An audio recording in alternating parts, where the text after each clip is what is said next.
Hey, hey, welcome back. Together, connect, create. I'm your host, Megan Schultz, and this is the podcast where I hope to leave you with some interesting conversations, thoughtful stories, and ways that you might think about gathering, connecting, and creating in your community, wherever you find yourself. I'm glad you're here.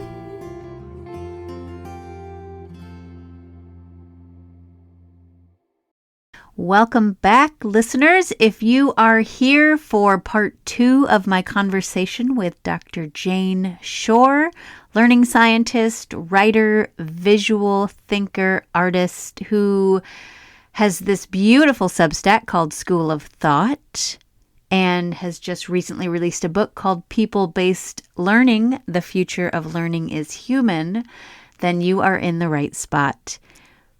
If you missed last week's conversation, you may want to push pause on this one and go back for that longer conversation where we dive deep into her research and her experience and her framework around how we learn and how we learn best with each other in community. So it's no surprise that I asked her to be on this podcast. And I will say that I am a new School of Thought subscriber. This is her beautifully illustrated Substack that breaks down what she has learned and makes it really digestible and readable for everyday humans, not just researchers or educators, but for all of us. And I've been following, maybe 6 months, maybe a year. And she recently wrote a post that I was just wowed by. And I sent her an email off the cuff just saying, what the heck? Maybe she'll say yes, but would you want to be on the podcast? I loved the essay. And she wrote back and said yes.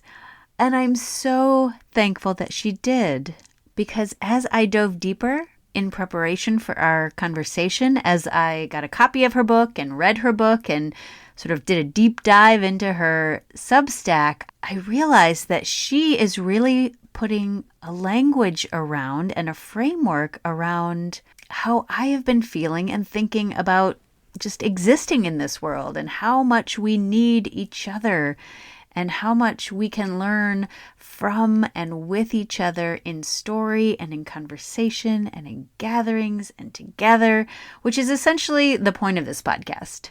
Those are my values: gather, connect, create. That was the tagline on my website a few iterations ago, and those are just the words that keep coming up for me that are so important in this crazy time that we find ourselves in. And what I found in Dr. Shore's research and her own storytelling is very much the same, that we need relationships, that we need to feel like we belong, that we need conversation bi-directionally, so top down, bottom up, across, intersectionally, all of the ways that we can connect. We need all of them if we're going to learn, if what we learn is going to stick with us, and then if we're going to do something about what we're learning. I realize that she is giving a language to what I hope for my own kids, for everybody's kids, what I hope is happening in that building all day, every day, for those of us who send our kids to school. And we had a beautiful conversation last week about specific examples and ways of putting this into practice in our system. And so I am hoping that teachers far and wide get a copy of this book and that this book really takes off, makes its way into the teacher-educator schools and the conversations around pedagogy in schools. Because we talked about last week, it's at once so obvious, but also really profound. Like, of course we learn from people. We've been learning from people since people sat around in circles around fires in caves, right? This is how we learn. We pass down our stories from generation to generation, and the stories make us feel something. I mean, think about that. When was the last time you acted on something? Maybe you made a donation to something. Maybe you joined something. Maybe you took a stand for something. It's probably because you heard a story that made you feel something. So this is the crux of people-based learning, and it was such a joy to talk with Jane about her work. And last week we talked so long that we didn't get to the actual reason that I reached out to her in the first place, which was to talk about the essay that she wrote about stoops and front porches as a sort of metaphor for how we can connect with each other. I will link to the full essay so that if you want to even push pause here and go read the essay so you know exactly what we're talking about in this short part 2, you can do that. But you'll have it if you want to link to it later. And I will say, I didn't mention this in our conversation, but the night before we had our call, I hosted a neighborhood potluck.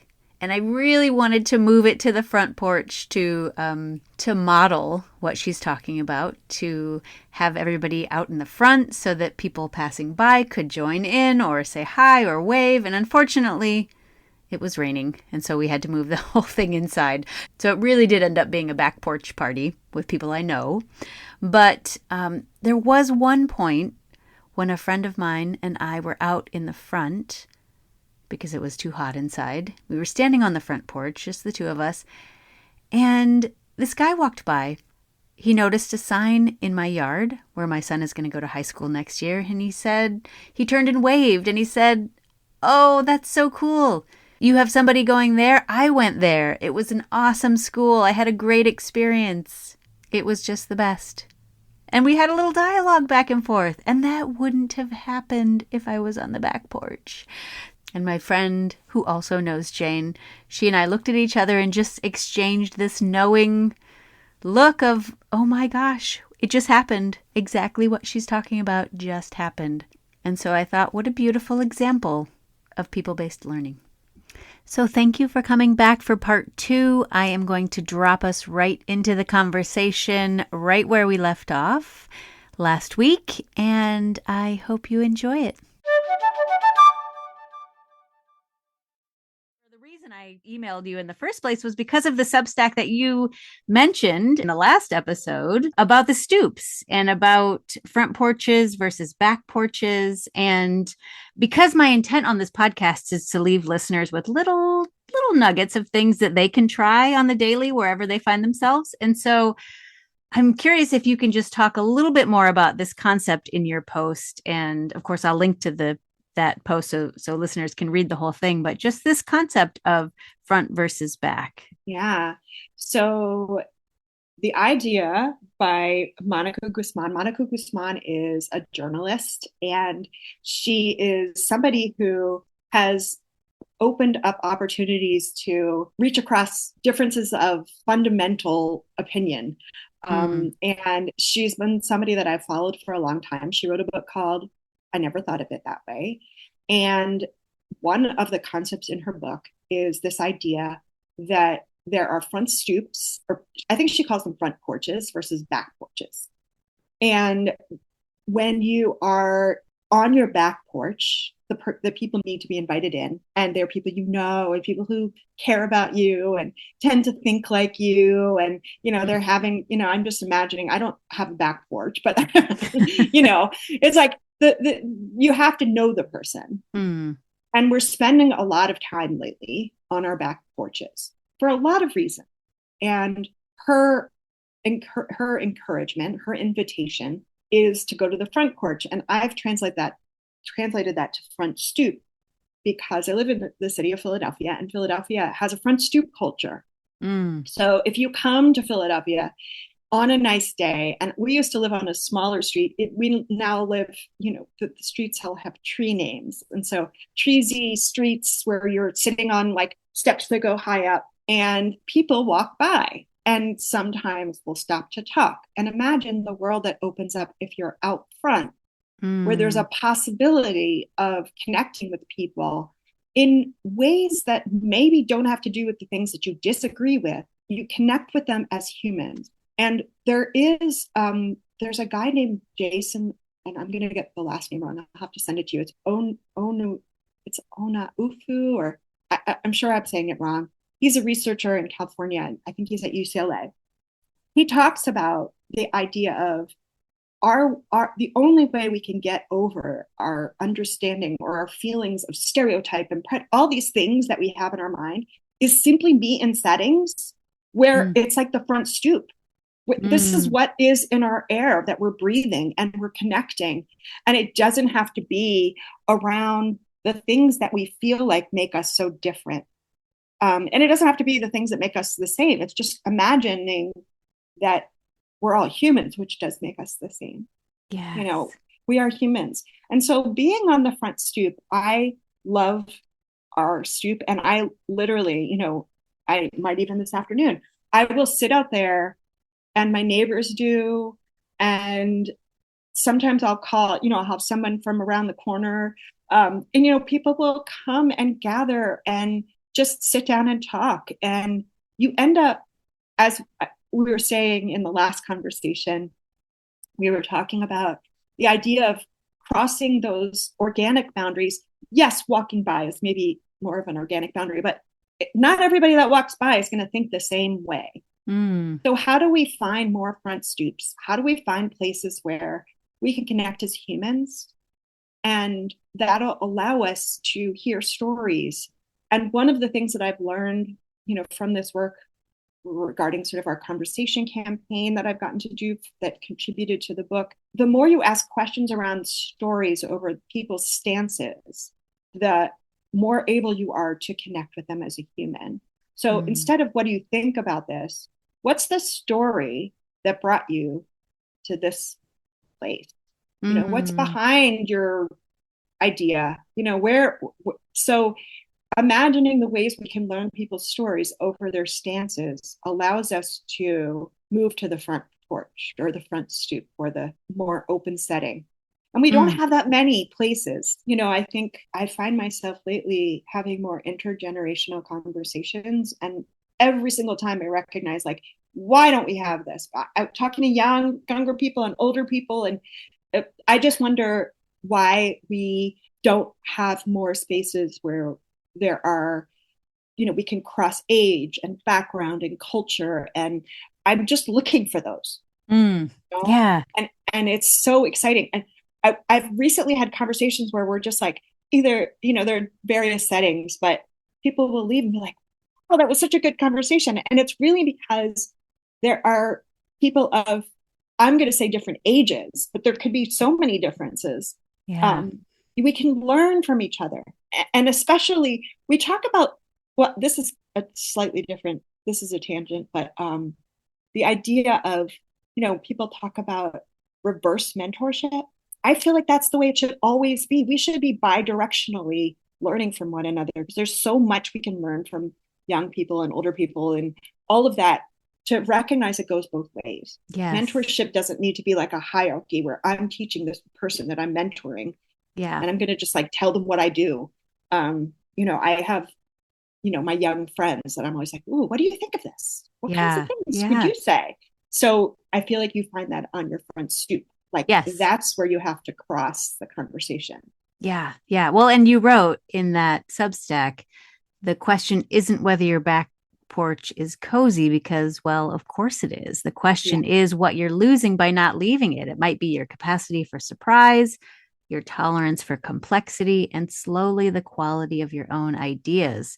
So, that idea that we need that, and we talked a little bit before about friction too, the idea that we need that friction to make us smarter, to make us, to challenge us, to get us outside our silos or our bubbles and thinking through story and through connection with people. But we need that. absolutely. One of my favorite things is when someone changes my mind too. Mm. And if you think about the ability to have, the setting that needs to be in, and the way you have to sort of orient yourself. What are the places that help you rethink things or possibly change your mind?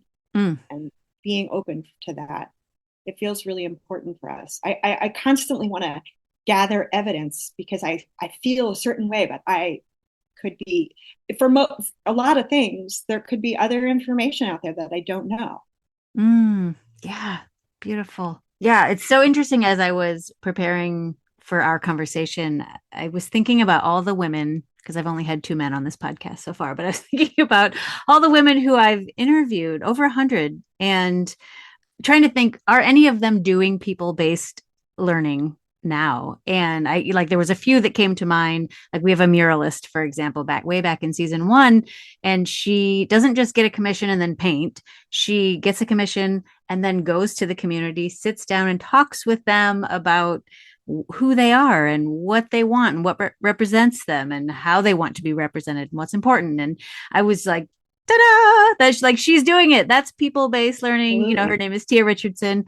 And I thought, I'll just see if I can find a few more. And as I looked last night over my list of women, it's like they're all doing it. So we are, I feel like people are living what you're putting out there. And I'm so grateful that you are, you know, putting words to it and giving us the language to talk about it, because like we were just saying, if once you say it out loud, it's there and it can have a life of its own and carry on. So Absolutely. I love hearing that. I love hearing that. And I, so often we'll, in our lives, I was working professionally in research, and there would be projects and then you have to find partners. And it's like you skip the whole element of sitting in their space. Like, did you say her name is Tia Richardson? Yeah. Like she does, because if you can root yourself in what's the purpose of this mural and who are the people here and who needs to be here for me to understand who they are, how can I participate in their world before coming together and saying, here's the thing we're going to do together? Because otherwise you're not rooted in each other. You're just rooted in this transactional element of what you're supposed to be doing together. And sometimes there are transactions in life, like there are, but if you are trying to make or learn or create or be in community, or, those things can't be transactional. Yeah, exactly. Oh my gosh, Jane, I could talk for so much longer. I love this more. I do too. I do too. Yes. Thank you so much for agreeing to come on the pod and saying yes to a random stranger who emailed asking for a conversation. Yes. I mean, I suppose that's kind of people-based learning exemplified. Exactly. So maybe you always have to say yes, but I'm so grateful that you did. And I hope you know that you have a supporter and a proponent here in the Midwest. And if I can ever connect you to anyone out here, please don't hesitate to get in touch. And I hope that we can stay connected. Absolutely. And I would love to come.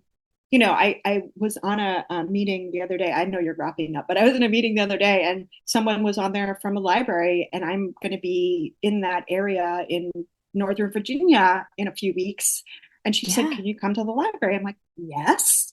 So, opportunities can be anywhere. Yes. Well, we can hook up some opportunities if you want to come to Milwaukee for sure, between me and Kelly down the street. Mm-hmm. Yeah. But I hope that this book lands in the hands of educators far and wide, and really everyone far and wide, because I think we all need to be reading this. So I'm excited to watch this revolution in education. Thank you so much. This gives me so much energy. I appreciate you.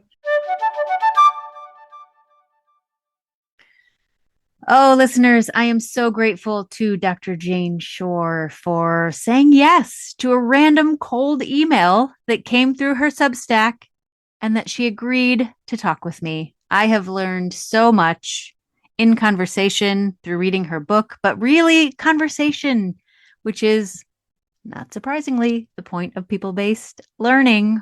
We learn from each other and with each other. So grateful for this dialogue. I hope you enjoyed this dialogue. I hope you will get a copy of this book. Mine is so marked up.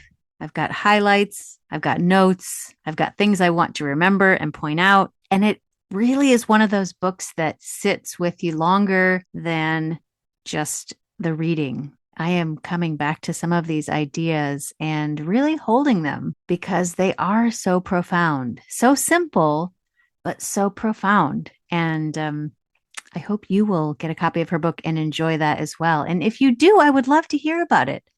I would love to have a conversation. In the meantime, I highly recommend subscribing to her School of Thought Substack, which will give you a taste week after week of what this people-based learning is about, and which will also offer ideas and small challenges and things that you can do on the daily to build more community and more connection and more empathy. This would probably make, I sort of hate to say this because our teachers are already overworked and underpaid as it is, but I was going to say a great gift for teachers. who, in all their spare time might have a chance to browse it over the summer, because it really is ultimately, I think, probably why teachers got into teaching, because they wanted to make a difference and really impact their students to be good humans, to act, to make change in the world. And this is exactly the model of people-based learning. So I'm going to put that in parentheses at the end here. But I do think it's a gorgeous book that teachers and non-teachers alike will enjoy. If Jane is ever in Milwaukee, I will absolutely help her promote this and keep our Milwaukee community up to date on that. In the meantime, I hope that you will read the Substack about the front porch versus back porch and challenge yourself this week. How can you put yourself out on your front porch? Even if you don't have a literal front porch, how can you get out on the front porch figuratively? What might that look like to have an intergenerational dialogue, or put yourself in a situation where you might not ordinarily talk to the people there or agree necessarily with the people there?